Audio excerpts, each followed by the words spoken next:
konfirmasi apakah mungkin saya bisa membantu dari sisi tim hukumnya.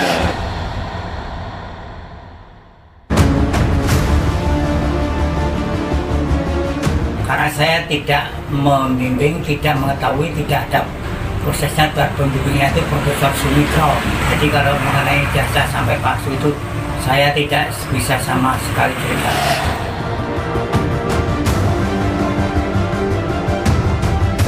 Kita dari UGM itu memiliki bukti-bukti yang otentik ya.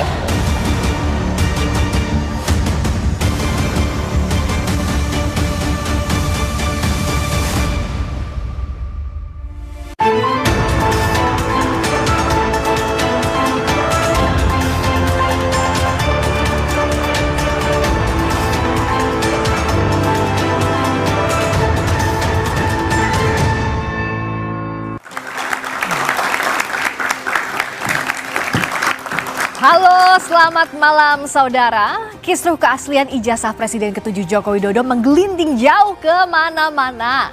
Yang terbaru di ranah hukum, Roy Suryo dan Dr. Tifa diundang klarifikasi oleh penyidik Polda Metro Jaya buntut laporan Jokowi pada akhir April lalu. Jokowi sendiri melaporkan sejumlah nama setelah tim pembela ulama dan aktivis 1 TPUA lebih dulu membuat aduan dugaan ijazah palsu Jokowi ke Barreskrim Polri. Selain itu juga ada mediasi di Pengadilan Negeri Solo yang buntu. Ada pula gugatan oleh seorang advokat terhadap UGM dan mantan dosen Jokowi, Kasmujo, yang dinilai tidak terbuka perihal ijazah Jokowi. Tak kalah riuh, isu ijazah Jokowi juga melebar ke ranah politik. Ramai-ramai tokoh nasional angkat bicara menggenapi gaduh yang tak kunjung henti. Dengan polemik yang terjadi, lalu dari mana sebaiknya benang kusut ijazah Jokowi ini diurai? Dan agar publik percaya, wewenang siapa membuktikan? Apakah kewenangan UGM sebagai alma mater Jokowi, kewenangan polisi yang bercabang karena ada beberapa laporan, atau pada pengadilan yang kemungkinan besar juga akan kebanjiran banyak perkara terkait ijazah Jokowi? Kita akan membahasnya bersama dengan sejumlah narasumber. Ada Roy Suryo, penuding ijazah palsu Jokowi. Selamat malam, Mas Roy. Malam, Mbak Friska. Malam juga semua pemirsa. Ada Freddy Alex Damanik, Waketum Projo. Mas Freddy, hai, selamat malam. Selamat malam, Mbak Friska. Hadir pula Arianto Sutadi, penasihat ahli Kapolri. Pak Arianto, selamat malam. Selamat malam. Dan juga bergabung lewat sambungan Zoom, Adi Sulistiono, mediator gugatan ijazah Jokowi, Guru Besar UNS. Selamat malam, Pak Adi. Selamat malam Mbak Friska, selamat malam pemirsa. Selamat malam, kita juga kehadiran teman-teman mahasiswa dari Universitas Budi Luhur, Unika Atma Jaya, dan UPN Veteran Jakarta. Saudara, inilah Dua Arah. Saya Friska Clarissa.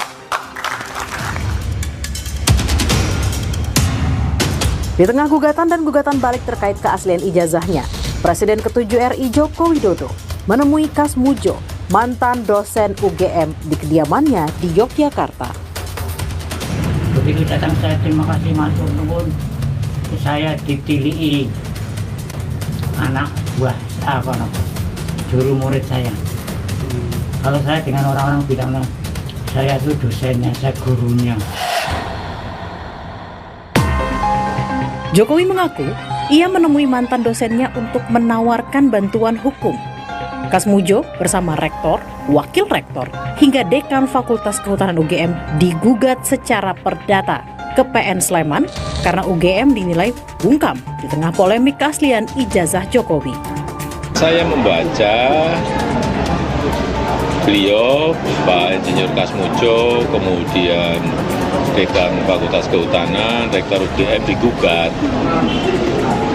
Beliau ini kan sudah tua, sudah sepuh. Saya ke sana untuk mengkonfirmasi apakah mungkin saya bisa membantu dari sisi tim hukumnya.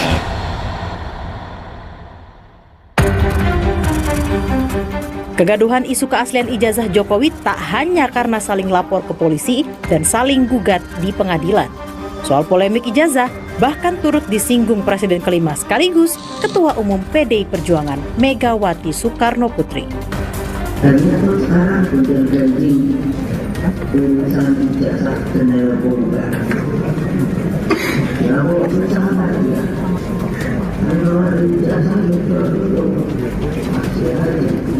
kebiasaan saya itu.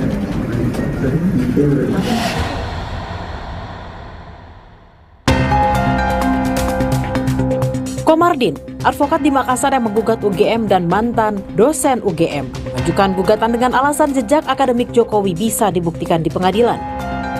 Semakin hari semakin panas, semakin hari. Nah, ini tentu berpengaruh kepada pendidikan kita. Kenapa bisa begini? Mungkin arsip jasanya kah? Atau skripsinya kah? Jadi termasuk jasanya itu kita minta dibuktikan di pengadilan.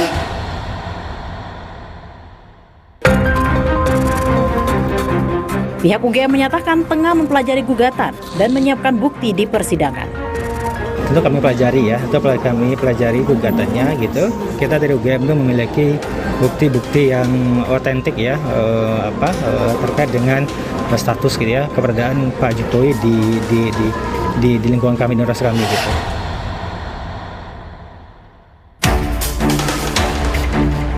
Di luar gugatan terhadap UGM dan mantan dosen Jokowi, proses hukum tengah berjalan di Pengadilan Negeri Solo, Barreskrim Polri, maupun Polda Metro Jaya. Di Pengadilan Negeri Solo, mediasi buntu karena pihak Jokowi sebagai tergugat menolak menunjukkan ijazah yang diminta penggugat. Sementara, pada hari Kamis, Roy Suryo dan Dr. Tifa telah dimintai klarifikasi di Polda Metro Jaya soal tuduhan ijazah palsu. Sedangkan pekan lalu, Jokowi telah mengutus sang adik ipar Wahyudi Andrianto untuk membawa ijazahnya ke Barreskrim Polri. Kedatangan adik Jokowi memenuhi panggilan penyidik terkait dugaan ijazah palsu yang dilaporkan tim pembela ulama dan aktivis. Setelah gaduh kemana-mana, timbul pertanyaan, pihak mana yang kredibel menjawab keaslian ijazah Jokowi?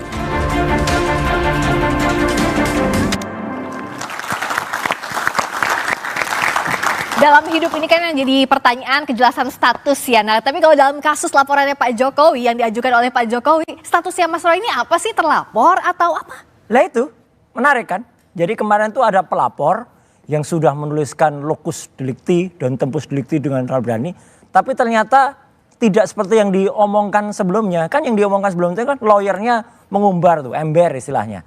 Ya, kami melaporkan RSTT, PS dan lain-lain. Ternyata nggak ada menurut kepolisian. Jadi kan kasihan polisi ini. Tuh, Mas Roy itu statusnya apa sampai sekarang dari kemarin nggak ada. polisi? Statusnya saya independen. Diundangnya sebagai apa? Diundangnya memang tertulis sebagai saksi. Cuman gini Pak, dalam prinsip hukum ini juga harus diketahui. Kalau saya nantinya itu akan dijadikan saksi ya, kalau nanti akan dijadikan terlapor, ya saya berhak untuk kemudian tidak perlu memberikan keterangan karena saksi itu punya hak untuk diam. Karena terlapor itu punya hak untuk diam. Kalau nanti ternyata terlapornya itu saudara kita juga berhak menolak. Karena nggak boleh kita bersaksi sama saudara. Ini adik-adik dan penonton Kompas TV harus ngerti, harus cerdas, harus smart. Jangan sampai waktu kita terbuang percuma. Udah duduk, diambil keterangan sampai jam 11 malam. Akhirnya nggak bisa dipakai. Karena ternyata terlapornya saudaranya atau bahkan terlapornya dia sendiri. Undangan klarifikasinya kemarin itu undangan klarifikasi kan? Undangan klarifikasi ini bentuknya.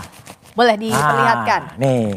Dan yang menariknya lagi karena klarifikasinya bersifat klarifikasi, maka semua kan jadi saksi. Jam 10 saya diklarifikasi. Oke, saya boleh dilihatin Mas ke kamera. Jam 10 saya diklarifikasi. Jam setengah 8 pagi saya masih mampir Kompas TV. Nah, oke, itu isinya apa? Kan tidak kelihatan jelas. Undangan klarifikasi. Sebagai diberitahukan saksi kepada saudara, bla bla bla bla bla. Sambil dilihatin ke depan Mas ya, ke kamera. Oh, kan nggak bisa baca nanti. Ya, sebagai saksi gitu ya. Di sini ada. Kemudian tentang pasalnya banyak banget. Tapi objek perkaranya ada untuk kasus apa? Nggak ditulis juga. Pasal-pasalnya ditulis. Pasalnya ada seabrek 310, 311, 27A. Oke, jadi yang pencemaran nama baik, fitnah, undang-undang ITE. Terus yang jahat ini. Ada pasal 32 dan 35. Kenapa saya bilang jahat? Pasal itu saya dulu perancang undang-undang ITE bersama dengan teman-temannya. Itu untuk transaksi elektronik. Untuk orang kalau kirim bukti kemudian diubah. Atau ada orang kirim data yang palsu tapi disebut asli. Itu kena, bukan untuk soal ini. Jadi kenapa kok pakai penyelundupan pasal? Dan yang paling penting Mbak, kan di situ tulis tanggal nih. Ada 26 Maret 2025. Lokasinya Jakarta Selatan. Jadi tempusnya jelas, lokusnya jelas. Saya nggak ada di situ. Jadi begitu saya nggak ada di situ, penyidiknya juga bingung. Pak Roy dengan enggak. Ya udah, ngapain terusin? Selesai. Oke Mas Freddy. Kata Mas Roy itu masih masih jadi tanda tanya statusnya apa di bukan terlapor. Apa Mas Freddy lihat apakah kasus ini tanda kutip coba-coba karena tidak ada terlapornya siapa begitu, tapi sudah disampaikan ke publik? Ya, nanti biar Polri yang menjelaskan, tapi saya coba menanggapi. Jadi ketika kita membuat laporan, ya kan di situ identitas pelapor ditulis, kemudian siapa yang dilaporkan ditulis, ya, kemudian apa yang dilaporkan ditulis. Nah, nanti penyidik menulis itu. Nah, kemudian itulah yang menjadi istilah di publik. Bahkan penyidik juga sering menggunakan itu. Kalau sudah masuk di dalam proses penyidikan, maka akan menjadi saksi pelapor, saksi terlapor, kan begitu. Nah, mungkin ini tadi saya belum lihat, tapi dari sepintas itu ini adalah undangan klarifikasi. Nanti Bapak bisa membantu menjelaskan. Undangan klarifikasi itu biasanya itu masih dalam tahap penyelidikan. Ya, nanti dicari keterangan, dikumpulkan keterangan-keterangan, bukti-bukti awal, apakah laporan atau yang dilaporkan ini memenuhi cukup bukti awal untuk sampai ke tahap penyidikan. Nanti biasanya di tahap penyidikan itu sudah ada tersangkanya. Jadi tidak ada yang salah kalau dari tidak ada Mas yang Freddy. salah, itu biasanya proses yang biasa di dalam proses penyelidikan di polisi. Demikian. Oke, dari Pak Arianto, kalau dari proses yang sekarang kan kemarin diundang klarifikasi Mas Roy, tidak ada nama terlapornya, secara hukum acara pidana apakah ini sesuai atau tidak? Maaf, saya tidak mau menjawab yang teknis ini ya. Tapi saya akan ingin melihat masalah ini, masalah besar, global. Ya. Bagi polisi ya, gonjang-ganjing, gaduh kayak gini ini ya. Itu sudah sehari-hari itu makanan kita itu. Ya. Polisi itu setiap hari menghadapi sengketa. Bukan sengketa perdata, tapi sengketa pidana. Kasus ini yang terjadi adalah sengketa pidana antara dua pihak. Yes. Yang satunya lagi menuduh sana pakai ijazah palsu dan yang dituduh enggak merasanya. Yang dituduh itu balik menuduh bahwa itu menebarkan berita bohong. Itulah yang terjadi sekarang ini. Dan di dalam dunia sengketa itu kalau masing-masing menganggap dirinya benar itu ya udah wajar udah. Dengan alasan yang panjang lebar silakan lah. Cuman sayangnya sekarang ini ya, ini kasus ini sangat buat news. Artinya apa? Gampang diviralkan dan ini bagus untuk makanan media ini. Nah Pak, tapi kan jadi edukasi juga gini. Kalau untuk tahapan penyelidikan seperti apa? Mencela dia. Saya hanya mengatakan kasus ini mudah viral. Kenapa? Melibatkan tokoh. Yang kedua ada indikasi ada yang ditutup-tutupi, ada yang nggak jujur. Nah itu pasti akan dikejar oleh Dan ketiga menimbulkan perdebatan yang berkepanjangan. Yang keempat menarik simpati dari masing-masing pihak itu punya simpati yang gede gitu. Nah ini sudah pasti buat news. Sayangnya yang selama ini penanganannya tidak kepada proses yang seharusnya. Apa itu? Menurut saya proses ini harus diselesaikan sengketa pidana itu harus dipakai proses pidana. Pidananya satu ya, ada dua nih pidananya. Ada dua pidana. Pidananya satu, orang menuduh ijazah palsu. Itu nanti akan kita cek nanti apakah ijazah itu betul apa tidak. Mana yang salah, mana yang benar. Yang satunya lagi itu berita bohong itu. Pidananya dua itu kan. Nah, itu saya sekarang senang apa? Karena sudah Pak Jokowi sudah lapor ke Polda atau mana saya nggak tahu ya. Polda Metro Jaya. Dan sana juga sudah lapor juga ke polisi kan. Bareskrim. Dua-duanya itu berarti akan ditangani secara track yang benar. Gitu. Jadi saya optimis bahwa kasus ini kalau polisinya mau sigap cepet gitu ya dan jujur terbuka, ini akan ending kepada nanti di proses pengadilan dan disitulah nanti akan kelihatan siapa yang sebetulnya benar, siapa yang kemudian salah. Jadi kalau kata Pak Arianto ini sudah on the track begitu ya proses hukumnya. Endingnya belum saya kasih tahu ya kira-kira, tapi prosesnya nanti gitu. Jadi polisi sekarang tugasnya tinggal menyidik dua kasus ini. Soal ijazah palsu sama tadi ya pencemaran nama baik cara yang sama. Imbang, adil caranya. Tepuk tangan itu sudah on the track. Tapi tadi pas Pak Arianto menjelaskan, nahnya itu apa? Nahnya itu inilah jenderal polisi yang tepat, bijak. Polisi saja tidak mau menjelaskan, kok tiba-tiba ada orang yang bukan polisi sudah mengatakan prosesnya begitu. Dapat dari mana pengetahuan itu? Mas Fred, kan, coba gitu kan, jenderal polisi saja siap, Pak Aryan. Dan beliau penasihat ahli Kapolri tuh. Jadi sudah mengarahkan dengan polisi sudah on the track. Oke, Mas Fred, silakan. Yang saya sampaikan tadi sejalan dengan apa yang disampaikan beliau. Beliau menyatakan proses itu sudah benar kan? Sudah tepat kan? Jadi sejalan. Beliau nggak komentar soal itu, Mas. Saya sepakat dengan beliau, proses yang sedang berjalan ini, proses hukum ini sudah tepat untuk menyelesaikan kasus ini. Ya, kami juga, Pak Jokowi juga mengambil upaya hukum ini sebagai langkah terakhir. Ya, setelah ya klarifikasi penjelasan yang dilakukannya, pengacaranya dari UGM, ya, dari teman-teman kuliahnya, teman-teman yang bareng wisuda, kemudian juga dari mantan anggota KPU juga sudah menjelaskan. Tapi tetap saja ya, Mas Roy dan kawan-kawan ini tidak percaya. Belum langkah terakhir. Dan tadi sebagai pembuka lead tadi berita itu bagus sekali, Mbak Friska. Terima kasih Kompas TV. Tadi kan ditunjukkan. Dan terus Jokowi datang ke tempatnya Pak Kasmujo. Dan apa jawaban Pak Kasmujo? Matur nuwun Pak Kasmujo. Beliau menjawab, jujur saja, orang itu sebaiknya kejujur. Dan beliau mengatakan, saya bukan dosen pembimbing skripsi Jokowi. Bukan juga saya dosen pembimbing akademiknya. Karena dulu Pak Kasmujo itu pada tahun 80 sampai 85 beliau masih asdos.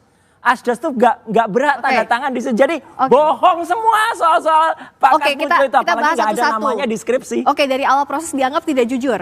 Ya, jadi kan tadi kan saya melanjutkan sedikit apa yang saya sampaikan.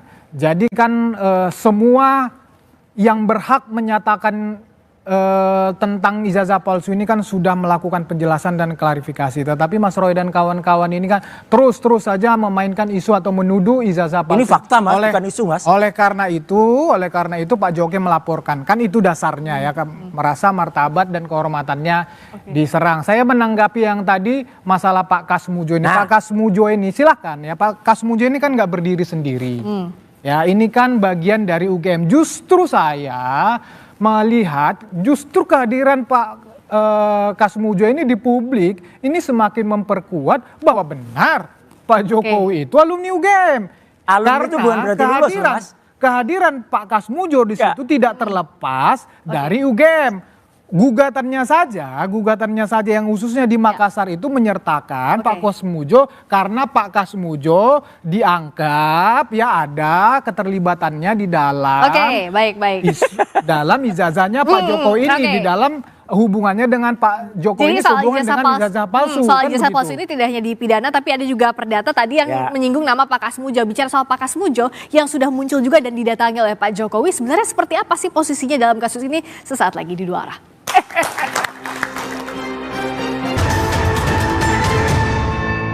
Mengenai ijazah saya sama sekali tidak bisa cerita karena saya tidak membimbing, tidak mengetahui, tidak ada prosesnya. Buat pembimbingnya itu Profesor Sumitro, pembantunya ada sendiri, yang uji ada sendiri. Jadi kalau mengenai ijazah sampai palsu itu saya tidak bisa sama sekali cerita. Dosen pembimbing saya Bapak Kasmujo. Tadi beliau itu dulu waktu membimbing saya, seingat saya galak sekali. Bagaimana membaca pernyataannya Pak Kasmujo yang juga pada saat itu sudah pernah diperkenalkan juga oleh Pak Jokowi? Iya, dan memperkenalkannya salah lagi. Fakultas Kehutanan jurusan teknologi kayu. Teknologi kayu itu nggak pernah ada di Fakultas Kehutanan, gitu loh. Jadi salah lagi. Apa yang dibaca Mas Roy dari pernyataan yang dibaca itu ya berarti waktu itu feedingnya salah. Feedingnya ke dia salah, dan kemudian kemarin mungkin dengan Pak Kasmujo mau diajak, ayo bantuin dong cerita ini. Alhamdulillah sekali lagi, Pak Kasmujo saya hormati betul, beliau jujur. Beliau mengatakan saya bukan dosen pembimbing skripsinya, juga bukan dosen pembimbing akademiknya, karena waktu itu beliau masih asdos. Seorang asdos, saya dulu pernah jadi asdos, asisten dosen. Ya, itu nggak boleh tanda tangan di KRS. Jadi kalau nggak boleh tanda di KRS ya berarti sama sekali nggak ngerti nih statusnya Jokowi ini apa waktu mahasiswa. Itu Mas Fred malah semakin diragukan dengan kemunculan Pak Kasmujo bersama Pak Jokowi. Ya enggak apa-apa, tapi saya melihat justru statementnya Pak Kasmujo itu justru menjelaskan. Menjelaskan apa? Bahwa Pak Jokowi itu benar alumni UGM, bahwa Pak Jokowi itu benar pernah menulis skripsi. Ternyata kalau benar yang dikatakan beliau itu, ada Prof. Sumitro di situ. Kan tadi, kalau tadi Mas Roy mengakuin kejujuran kita anggap itu statement itu benar, ya benar dong, ada ternyata pembimbing akademiknya. Yang saya mau katakan bahwa Pak Kasmujo ini tidak akan terlepas dari kampus UGM. Nanti keterangan ini akan disinkronkan di dalam proses hukum. Ya, nanti mana yang benar kan jelas. Jadi kan semuanya itu juga ada dokumen-dokumen tertulisnya, kan begitu. Jadi statementnya Pak Jokowi di tahun 2017 itu dulu jelas banget. Saya waktu itu ketemu dengan Pak Kasmujo dulu galak banget ini. Saya bolak-balik keluar. Dan terima kasih Pak Kasmujo, berkat bimbingan Bapak saya bisa menyelesaikan skripsi saya. Saya juga itu pernah, ada di rekaman, saya juga pernah menjadi mahasiswa. Adik-adik ini juga pernah, semua orang pernah menjadi mahasiswa yang pernah didampingi oleh asisten dosen. Memang dia membimbing kita, bahkan justru asisten inilah yang paling dekat dengan kita sebagai mahasiswa. Karena dia kalau dosen-dosen pembimbingnya yang aslinya itu yang senior biasanya memang kita justru jarang ketemu sama orang-orang seperti itu. Enggak, gitu loh, Mas. apalagi di UGM gitu, Mas. Kuliah-kuliah zaman dulu. Di UGM apalagi gitu, kuliah-kuliah Mas. zaman dulu yang dosen-dosen senior itu jarang kita. Justru mahasiswa yang masih muda-muda inilah. Jadi di UGM apa yang diragukan dari Mas Roy? Gini loh. Itu juga bisa dibilang pembimbing. Penjelasannya diberikan dari lulusan UGM asli. Ya gitu. Mas lulusan mana? UGM bukan? Iya. Bukan kan? Saya S2 UGM. S2-nya, S1-nya UGM enggak? S1 saya dari Universitas Lampung. Ah udah. Ya udah. Ini kan yang dipersoalkan kan sekarang S1-nya. S2 lain, pembimbingannya lain. S2 Oke. Jadi intinya apa soal Pak Kasmujo? Intinya adalah dulu Pak Jokowi itu bicara di 2017 seolah-olah meyakinkan bahwa Pak Kasmujo adalah dosen pembimbing skripsi. Terus kemudian narasinya mulai diubah. Oh, dosen pembimbing akademik. Ada nggak tadi? Gitu. Ada nggak tadi Pak Jokowi disampaikan dosen pembimbing saja atau dosen pembimbing akademik? Enggak mungkin dosen pembimbing akademik. Kalau dosen pembimbing akademik, Pak Kasmujo itu asdos. Asisten dosen itu nggak berhak membimbing. Adik-adik mahasiswa tentu tahu juga kayak gini gitu loh. Ini diragukan pernyataannya. Walaupun bukan pembimbing skripsi, tapi soal pembimbing akademik ini juga Siapa diragukan. bilang masa asisten dosen tidak berhak untuk membimbing? Justru kehadiran Gak boleh Mas, asisten dosen kok tanda tangan KLS nggak boleh. Nah kalau tanda tangan hitam di atas putih dokumen kampus, dokumen fakultas, dokumen skripsi memang tidak ada. Bukan lulusan UGM ya kayak benar gini. itu. Tetapi ini bukan lulusan UGM. Memang tugas asisten dosen adalah membimbing mahasiswanya. Jauh. Terus apa kehadiran fungsinya asisten dosen? Ayo. Asisten dosen itu membantu dosen dalam perkuliahan, bantu nyiapin materi buat dosen. Aku dulu pernah asdos Mas. Mas pernah asdos gak? Saya nggak pernah. Nah, tapi saya pernah dilayani oleh asisten dosen. Oke. Oke, kita balikin lagi ke sini. Tadi kan disebut juga kan kalau kata Mas Freddy, pernyataannya Pak Kasmujo akan digabungkan juga dengan pernyataan pimpinan lain UGM. Kan UGM-nya sudah bilang juga Mas Roy, kenapa masih nggak percaya? Ya UGM banyak sekali melakukan tindakan yang kurang pas. Nyatanya mantan rektor UGM, jadi yang pas ini hanya yang disampaikan Mas Roy. Itu jadi menyatakan kalau ini harus dibuka sejelas-jelasnya. Clear. Jadi biarkan, dan UGM nyatanya digugat banyak pihak. Jadi biarkan saja gugatan itu berlangsung. Dan UGM, saya alumnus UGM. Ya, S1, S2 saya UGM. Resmond juga, Dr. Resmond. Dr. Tifa juga. Jadi kami ini cinta kepada kampus, Mbak. Bukan apa-apa, cinta kepada kampus. Kami sayang alma mater saya kalau harus terlibat dalam kebohongan besar ini. Oke, nah tepuk tangan dulu nih. Tampaknya sudah semakin panas di segmen ini.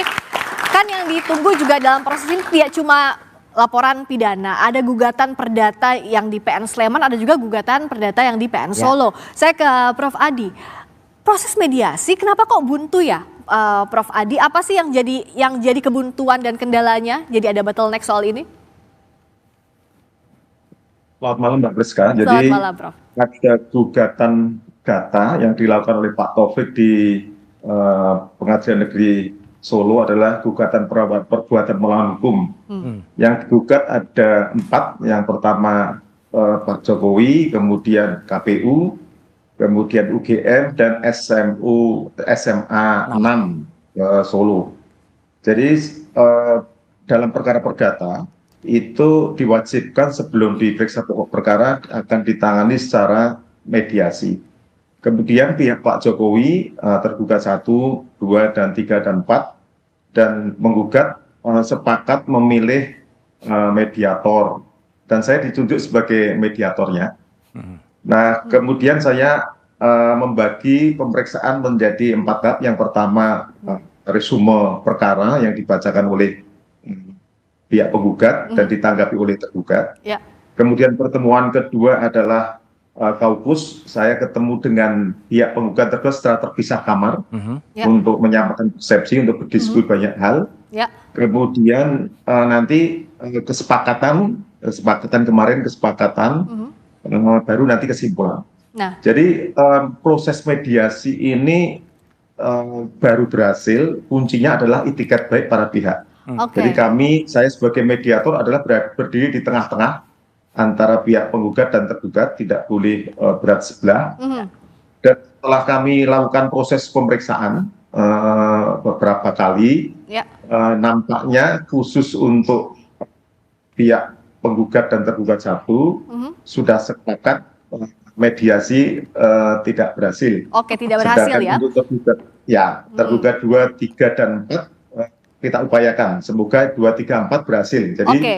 yang satu belum berhasil, yang 2, 3, 4 mungkin insya Allah berhasil. Oke, ini tuh yang jadi kebuntuan, Prof. Adi, apa betul soal penggugat ini meminta agar tergugat menunjukkan ijazahnya, ini asli atau tidak, tapi ditolak oleh pihak tergugat?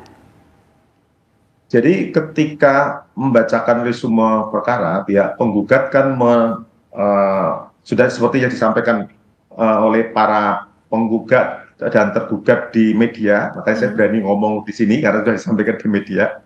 Jadi Pak Taufik menginginkan agar dibuka ijazahnya di muka publik. Oleh Pak Jokowi, begitu ya, pihak Pak Jokowi ya. Pak Jokowi, sedangkan pihak tergugat sejak awal tidak berkenan. Sebenarnya kalau Pak Jokowi bisa hadir sendiri, memang kalau dalam mediasi kan harusnya diwajibkan untuk hadir sendiri, kecuali beliau keluar kota, keluar negeri, terus sakit, pengakuan, atau sedang menjalankan tugas. Nah, seringkali kalau diwakilkan oleh pihak kuasa hukum, mediator akan kesulitan untuk menemukan titik temu antara kesepakatan antara penggugat dan tergugat langsung. Saya sebenarnya yakin kalau Pak Jokowi hadir walaupun lewat video call, itu akan tercapai lah kesempatan mediasi yang mungkin kita usahakan. Jadi problemnya memang pada saat proses mediasi, karena beliau diwakili oleh kuasa hukum dipasrahkan Jadi oleh kuasa hukum. Yang diharapkan Pak Jokowi datang sebagai tergugat begitu ya, Prof. Adi ya? Oke, baik. Nah ini kan proses hukumnya jadi banyak sekali, bukan hanya banjir tapi buanjir. Karena ada laporan pidana, gugatan perdata di PN Sleman, PN Solo. Menurut Pak Arianto ini akan efektif atau tidak dalam prosesnya, dalam waktu yang bersamaan seperti ini? Tapi jawabnya usai jeda. Pak Arianto di Dua Arah, kami segera kembali.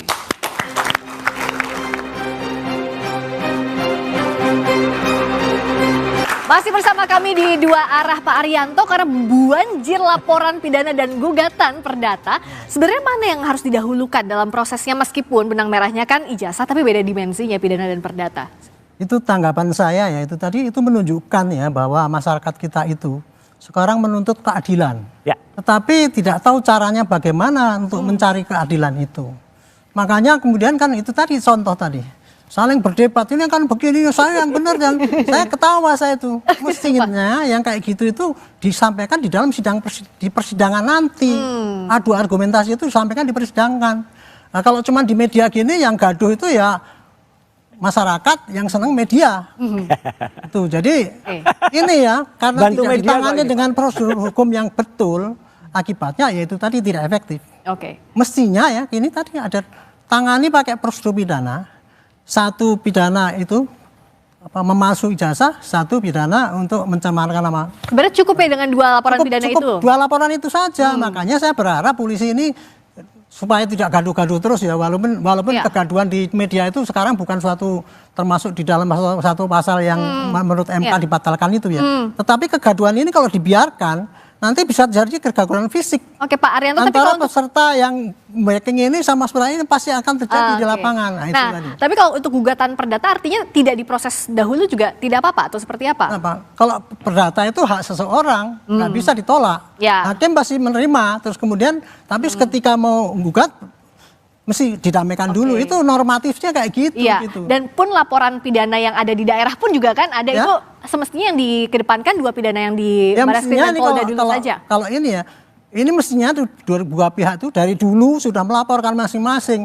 Pak Jokowi sudah melaporkan, Izin, grupnya. Jenderal Arianto. Bukankah sebenarnya kalau dalam perkara perdata dulu harus didahulukan? Oh, nggak ada, Pak. Ada, Itu beda, Ada beda aturannya, perdata Pak. dengan pidana beda, Pak. Betul. Jangan- Dimensinya Perdata berbeda. dulu diselesaikan, baru pidana. tidak ada begitu, Pak. Itu kalau sengketa rumah, ini satu mengatakan ini. Nah kalau yang ini perdataannya yang nggak pas, kalau ternyata diuji ternyata dalam perdataannya ijazah yang uji itu siapa? Nah itu Pak. Kan pemalsuan Jadi, itu sidang kan pidana. Ya. Yang uji ya harus ranah pidana, Pak. Oke. Dari mulai penyidikan, mencari bukti-bukti yang ada, ya.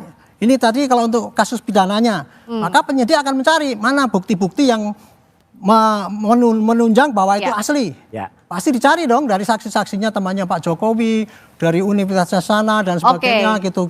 Kumpulkan semua. Oke. Kemudian Perdata yang duluan, Pak. menentang, yang tadi diomong-omongkan di Ya, sini ya. itu, semua ditampung polisi, diberkas sampai segini, Ya. nanti dikirimkan ke kejaksaan. Pak, ini loh, ini kira-kira bisa nggak dipakai tuntutan? Nanti jaksa akan melihat, oh ini bisa. Oke. Di persidangan itulah, itu tadi yang diributkan di sini Yang tadi. mengusutnya Barreskrim atau Polda Metro atau sesuai dengan laporan yang masuk Kalau ke masing-masing? saya dulu Arianto? pernah bikin perkap ya.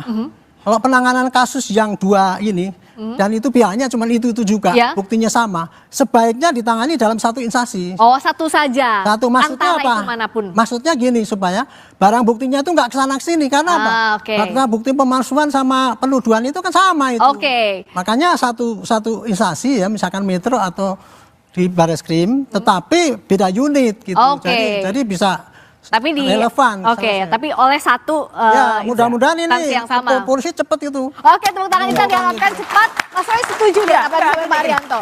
Justru jelas bahwa ada aturan, tanyakan deh ke Prof ya. Gitu kalau ada perdatanya itu didahulukan, bukan kemudian pidananya. Itu kalau Tapi konteksnya beda, kan itu Pak. berbeda, Iya. berbeda objek Kalau perkaranya. kasusnya sama, Iya. itu perdatanya dulu Loh, kan. ini kan kasusnya Ini soal beda. ijazah. Yang satunya nuduh. beda, pihaknya aja beda. Beda. Coba Prof, coba Yang Prof, satunya Prof. nuduh silakan palsu, yang aja. satunya lagi ini. Oke, Kalau oke, ditanya oke, itu, Prof Adi, ditanya. Prof Adi, Tapi Prof beda. Adi juga. Untuk Karena- tadi apakah perkara dan perdata dan pidana di dimensi yang berbeda bisa berjalan masing-masing, tidak harus ada yang Kan didahulukan. objeknya sama, Prof ijazah Adi. palsu. Silakan Prof.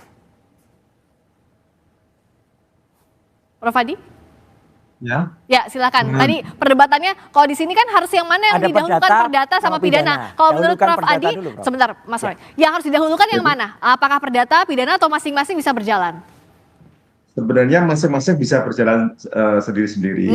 Oke. Tapi Beda. dalam kasus tertentu, kalau kasus itu Ya, perbuatan melawan pihaknya hukum, berbeda. misalnya, 1365 ada juga yang menunggu pidananya dulu karena harus ada unsur perbuatan melawan hukum, ada juga kayak gitu. Jadi, Oke. tapi pada prinsipnya Kalau untuk kasus bisa ini berbeda? sendiri-sendiri. Yeah.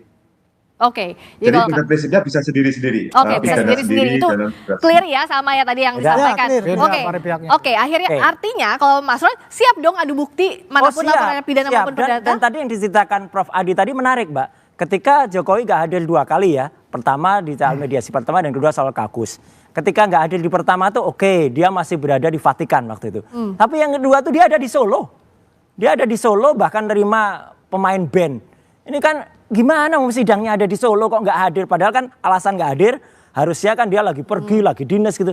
Dia ada di rumah di Solo. Oke. Ngapain nggak datang? Mas Fred diragukan juga soal Saya ini. sederhana aja sih menanggapi. Saya coba berpikir sebagai lawyernya Pak Jokowi yang di Solo maupun di perkara-perkara perdata lainnya. Saya juga akan merespon yang sama, tidak akan merespon ya tuntutan para penggugat ini di dalam proses mediasi. Karena saya tahu ini para penggugat ini akan patah, gugatannya akan tidak diterima di dalam proses persidangan nanti. Kenapa tidak diterima? Legal standingnya nggak jelas. Ya, apa dasar orang ini? Kemudian tuntutannya, ganti kerugiannya mereka ini apa sih, kan begitu?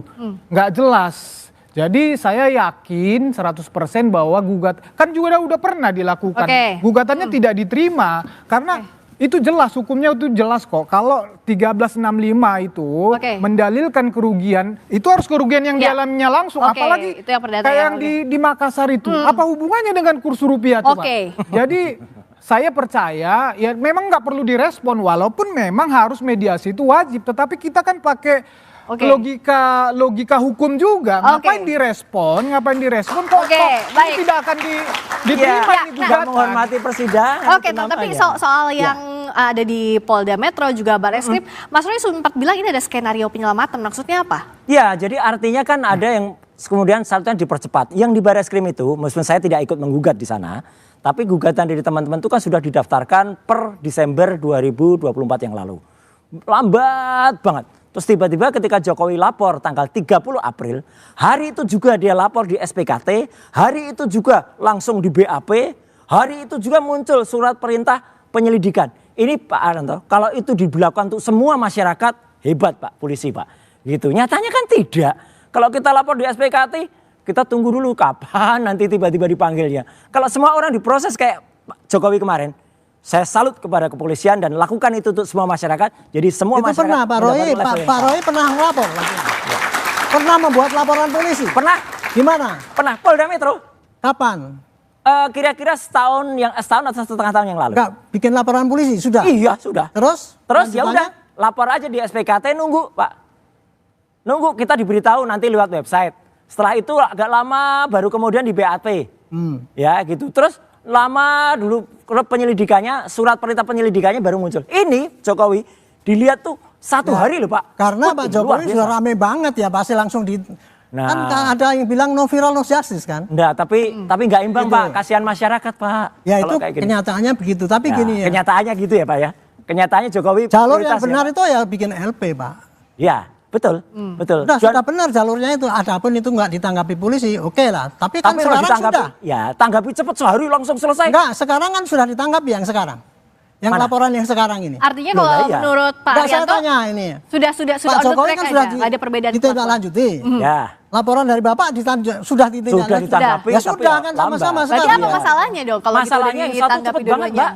Makanya gini, tapi saya nggak menyalahkan Pak Jokowi, tapi saya menghimbau kepolisian untuk memberlakukan yang sama untuk semua masyarakat. Jadi bagi semua masyarakat dapat perlakuan yang sama Pak. Itu adil. Idealnya memang kayak gitu Pak, idealnya ya.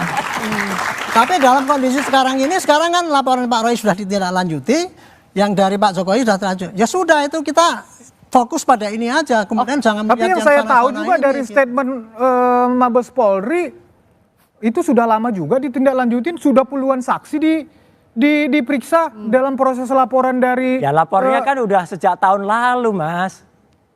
Ya artinya kan yang proses itu berjalan. Yang satu baru lapor beberapa hari yang lalu. Iya yang diperiksa juga baru Mas Roy dan kawan-kawan kan sementara banyak sudah ada banyak yang diperiksa. Iya Pak, itu baru di bawah 10 sedangkan sana udah puluhan gitu loh. Jadi kalau satu pintu Pak Arianto yang lebih berwenang atau yang sebaiknya menindaklanjuti penyelidikan ini apakah di Barreskrim atau di Polda Metro Jaya? Terserah, mana yang polisi yang yang banyak mendapatkan bukti. Di situ nggak apa-apa, nggak masalah di Polda, di Barreskrim itu nggak masalah. Polisi kan sama di mana-mana penyidik, tugasnya mencari barang bukti. Tetapi untuk kemudahan penyidikan itu, karena barang buktinya itu satu ini, nggak mungkin. Yang diuji laboratorium forensik juga ijazahnya itu saja. Kan ini ujiannya kan pada ijazah ini palsu apa tidak, cuma itu saja. Nanti begitu ini kebukti bahwa ini tidak palsu. Ya pasti yang dia bisa sebelah sana yang pasti yang salah. Tapi kalau ijazahnya palsu, yang sebelah sana yang benar. Ini setuju karena jangan sampai seperti kemarin Pak, kasihan yang Kabitumas Polda Metro menyatakan alat buktinya hanya berupa fotokopi ijazah. Ketika ditanya aslinya ada di mana? Ada di Barreskrim. Udah satuin aja. Oke, tapi jangan hanya fotokopi. Artinya uji lapor yang dilakukan oleh polisi, Mas Roy akan percaya dong. Jawabnya tapi nanti bisa jeda di dua arah. Ini ada kembali.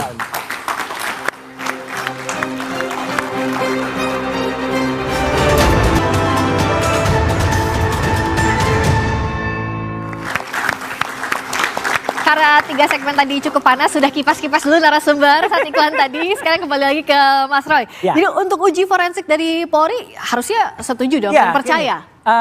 karena mungkin kalau saya sebenarnya udah kontak dengan ahli digital forensik dari Amerika, Dr. Ismond udah kontak dengan Jepang, Dr. Tifa juga udah dapat. Intinya adalah mereka siap bantu. Tapi memang ketika di Indonesia baru ada Lab 4 dari Polri, mungkin next kita harus punya pikiran ke depan. Oke, tapi kalau sekarang ke depan lapor, itu negara-negara seperti Amerika, karena ada Virginia bahkan dia punya Virginia namanya adalah Virginia Department of Forensic Science. Bahkan Filipina pun udah pernah. Jadi nggak apa-apa kalau sekarang kita tunggu hasil dari Lab 4, kita hormati. Tetapi harus terbuka, ijazahnya ditunjukkan ke masyarakat dan setidaknya kita bisa lihat hasilnya detail Mbak, kayak kita uji lab. SGOT, SGPT berapa, gula darah berapa, jangan hanya hasilnya itu satu kalimat saja, ini asli atau ini tidak asli. Kalau hasil itu detail rinci, insya Allah kita hormati, tapi kalau hasil itu tampak mengada-ada ya jangan begitulah gitu hasil uji forensik. Oke, kalau dari Mas Freddy harusnya tunjukin aja ijazahnya. Ya, jadi begini ya. Ini kan sebelum masuk laporan polisi ini kan Mas Roy dan kawan-kawan ini kan selalu menantang laporkan saja. Waktu itu saya katakan di berbagai media juga, nah kan jangan nanti kalau sudah dilaporkan ngomong kriminalisasi, kemudian membangun narasi-narasi ya yang mendiskreditkan polisi, bahwa polisi tidak netral dan bla bla bla bla. Dan per hari ini dan kemarin-kemarin narasi itu dibangun. Jangan begitulah, biarkan penyidik seperti kata Pak Arianto tadi, biarkan penyidik bekerja. Hukum kita, penyidik kita mempunyai yurisdiksi sendiri, nggak usah bawa-bawa luar negeri, kan begitu. Percaya kepada polisi kita, ini sudah menjadi sorotan publik. Percaya penyidik itu, Mabes Polri itu, Polda itu tidak akan melakukan blunder. Ini zaman sekarang, zaman keterbukaan. Mas Roy dan kawan-kawan gampang menelanjangi apapun di Indonesia ini. Justru karena itu, ayo kita bangun narasi ya, kepercayaan kepada penyidik kita. Biarkan mereka bekerja. Biarkan, nggak usah membangun narasi-narasi yang menyerang penyidik kita. Nanti ini justru malah membangun ketika masuk proses hukum, tapi Mas Roy-nya percaya dengan penyidikan? Ya, penyelidikan yang berjalan. Adanya sekarang ini. Tapi bagaimana bisa membaikkan? Kalau tidak dikritisi tidak akan lebih. Dan saya hormat sekali kalau nanti polisi kan juga semua berkembang dulu, misalnya penyelidikan itu nggak pakai tahap-tahap. Sekarang sudah ada perkap dari Pak Arianto, itu lebih bagus, lebih detail. Itu kita dukung. Yang lebih baik kan kita harus pakai. Di Virginia, di Filipina aja sudah mulai independen. Soal ijazah ini Mas Roy akan punya data pembanding atau tidak? Ya, kita punya data pembanding. Tapi, apa itu pakai apa? Ya nanti kita lihat pada saatnya. Masih rahasia karena data pembandingnya. Oke, Pak Arianto, apakah bisa data pembanding tadi dilakukan dalam proses penyelidikan? Saya akan pesan-pesan saya ya. Gini. Tolong, ini kasus sekarang sudah kepada ranah pidana dan sudah on the right track. Percayakan kepada penyidik. Ya itu nanti akan dicek ya secara saintifik, kemudian pakai analog ataupun dicari apakah ijazah itu betul-betul asli apa tidak. Pembuktiannya tidak hanya pembandingan dokumen, tetapi dari sumbernya itu dicari semua. Termasuk saksi tadi itu Pak itu yang dibilang itu saksi memberatkan atau meringankan, semua harus masuk. Nah, pesan saya pada polisi ya, tolong Pak Polisi sekarang terbuka. Jangan model-model menutup keterangan. Kami sudah periksa 10 saksi, ini siapkan saksi. Ini bukan keterangan itu. Menurut saya sebutkan aja, kami sudah ngambil saksi A, ngomongnya dia begini. Saksi B ngomongnya begini. Semua dibuka aja di publik ya. Sehingga berkas yang dibikin oleh polisi itu betul-betul apa yang didapat di lapangan. Karena ya kecurangan penyidik itu kadang-kadang begini, suka-suka datanya banyak, tapi hanya dipilih-pilih yang dikirim ke jaksa. Makanya dalam kasus ini dituntut polisi yang jujur, penyidik yang jujur. Artinya apa? Semua alat bukti dikumpulkan, dimasukkan berkas, dikirim ke jaksa. Jaksa yang jujur juga, jangan sampai nanti buktinya dikurangi atau tuntutannya dimanipulasi. Dan terakhir hakimnya juga jujur. Jangan sampai hakim yang disuap seperti kemarin ketangkap itu. Itu nanti bikin susah itu. Sampai ke persidangan. Saya boleh menambahkan satu lagi pesan saya ya, tolong ya. Ini kegaduhan di media itu tidak masalah. Tetapi kalau ini dibiarkan nanti akan terjadi kegaduhan di lapangan. Itulah yang dikendaki oleh Amerika dan sekutunya maupun tapi yang intinya adalah kita harus terbuka. Domba kita ini. Kita ini sekarang lagi jadi objek untuk war by proxy. Tapi yang jelas harus hati-hati. Tadi poinnya adalah yang terbuka ya, proses penyidikan sampai nanti ijazahnya ditunjukkan. Ya toh, kalau ijazahnya ditunjukkan udah selesai. Ditunjukkan haruskah apa di persidangan kalau soal ijazah ditunjukkan? Gak apa-apa, tunjukkan aja ini bukti. Nah, betul. Oke, untuk menunjukkan ijazah. Saya tambahkan sedikit dari Pak Arianto. Setuju atau enggak? Nah, ketika mudah masuk ke proses persidangan, Ya, jadi proses persidangan pidana itu pembuktiannya itu kebenaran material. Ya. Kebenaran material itu adalah hakim, termasuk para pihak di situ, jaksa, pembela segala macam akan membuktikan kebenaran material, akan menggali dari pihak manapun, dari pihak terdakwa, kalau nanti jadi terdakwa, baik dari pihak jaksa juga akan melakukan pembuktian yang terbuka, yang misalnya dalam hal ini terdakwa merasa ada yang kurang, ada yang ditutupi, di situ semua akan bisa ditampilkan dan disaksikan oleh rakyat Indonesia. Bila perlu nanti ditayangkan, kalau hakim tidak keberatan, nanti akan ditampilkan semua di dalam persidangan. Jangankan saya persidangan, kemarin Ibu Mega aja udah mengatakan dari awal kalau itu ditunjukkan selesai. Hari ini hormat saya untuk PKB. PKB juga mendukung itu. Ayo parpol-parpol yang dukung ini. Oke. Nah, kalau dari Prof Adi ini kan jadinya kemana-mana. Tapi dalam proses pembuktiannya sampai ke persidangan, itu apa sih yang harus ditunjukkan ke publik, baik itu laporan pidana maupun gugatan perdatanya, Prof Adi? Saya nggak masuk ke pokok perkara, tapi saya menjelaskan alurnya. Jadi setelah dinyatakan mediasi tidak berhasil, kami serahkan ke majelis pengawas perkara, pemeriksa perkara. Nanti majelis hakim akan melihat, membuat satu penetapan kalau penggugat tidak beritikat baik, gugatannya tidak akan diterima. Kemudian kalau yang tergugat tidak beritikat baik, ada penetapan dari pengadilan bahwa tergugat tidak beritikat baik. Kemudian hakim melakukan pemeriksaan perkara. Jadi perkara nanti bisa tidak diterima seperti katakan oleh tadi pembicara sebelumnya, bisa juga nanti diperiksa tapi dinyatakan ditolak atau diterima. Jadi ada 3 alternatif itu, Mbak Veska. Oke, kalau untuk pihak UGM kampus apakah masih perlu klarifikasi karena gugatan terhadap UGM juga kan masih akan 22 Mei di Pengadilan Negeri Sleman? Kalau khusus untuk KPU, kemudian untuk tergugat KPU, tergugat SMU 6, tergugat UGM, nampaknya kita sudah upayakan untuk bisa berdamai dengan penggugat. Minta doanya aja. Amin. Semoga nanti di pertemuan Rabu untuk 3 tergugat 2, 3 dan 4 bisa berdamai. Jadi ada yang di PN Solo, ada juga yang di PN Sleman, kalau itu rektor, dekan, hingga dosen dan sebagainya. Jadi dari masing-masing, Mas Roy maupun Mas Freddy yakin punya bukti yang kuat sampai ke proses hukum terakhir, sampai ke persidangan? Yakin dong, dan seluruh rakyat Indonesia melihat ini dan kejujuran. Itu kata Pak Kasmujo, itu yang penting. Tepuk tangan untuk Mas Roy, katanya yakin banget nih sampai ke persidangan. Kalau dari Mas Freddy, apa lagi yang harus ditakutkan? Apakah harusnya ya sudah ada bukti saja sampai ke persidangan? Ya, tidak ada yang perlu ditakutkan. Pak Jokowi sama sekali tidak mengkhawatirkan masalah ijazah palsu ini, makanya dia buat laporan polisi karena dia memang punya ijazah palsu dan itulah bukti yang paling hakiki yang dipunyai Pak Jokowi. Dan perkara ini perkara sederhana pembuktiannya, ya. Kalau perkara bohongnya tadi nanti setelah dinyatakan asli itu, maka otomatis yang sana bohong. Jadi sesederhana itu sebetulnya. Tapi ini dalam proses hukum, proses persidangan nanti masyarakat Indonesia akan menyaksikan dengan transparan. Singkat saja Pak Arianto, bagaimana polisi juga harus menjawab tantangan? Ada suara-suara yang menganggap bahwa polisi tidak netral. Dia kerja cepat, terbuka, dan mengumumkan pada rakyat inilah yang sudah saya kerjakan. Dan kemudian menyampaikan kepada rakyat juga ini yang saya sampaikan pada jaksa. Dan jaksa juga terbuka juga, ini yang saya terima dari polisi, ini saya karang dan kemudian sampaikan pada hakim. Dan hakimnya sebelum bersidang dia sumpah bahwa dia juga tidak curang. Kerja cepat, objektif dan transparan. Terima kasih atas waktunya dan perspektif dalam perdebatan hari ini. Mas Roy, terima kasih Mas Freddy, terima kasih Pak Arianto, terima kasih Prof Adi.